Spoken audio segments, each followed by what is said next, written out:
Молодой Габдулла Тукай, семья миллионера Акчуриных и не только. Татарский драматический театр вновь порадует горожан. Труппа репетирует спектакль «Мы уходим, вы остаетесь». По пьесе известного драматурга Туфана Миннуллина в режиссуре художественного руководителя Олега Кинзиагулова. Лилия Гатина одной из первых увидела постановку.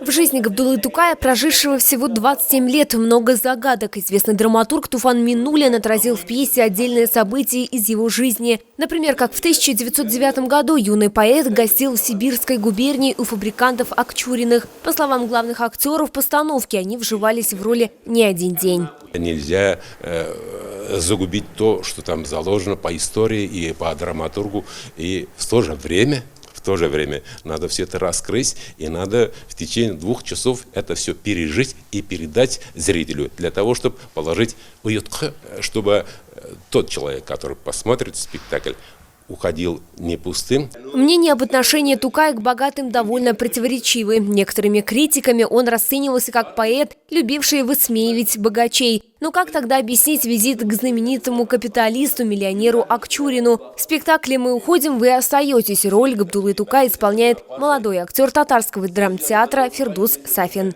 Сложность, во-первых, в тексте. Там, текст очень такой, тяжелый. Древний такой.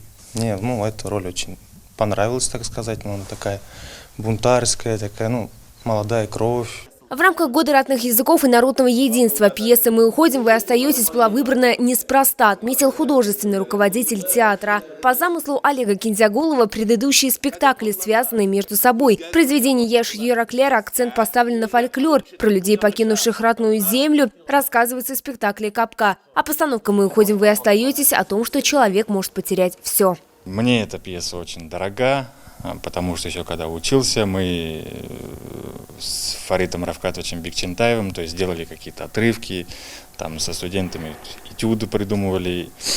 То есть он как-то остался здесь жить. Посмотреть премьеру челнинцы могут 24 и 25 ноября. Лилия Гатина, Ленар Султанов, Новости Челны ТВ.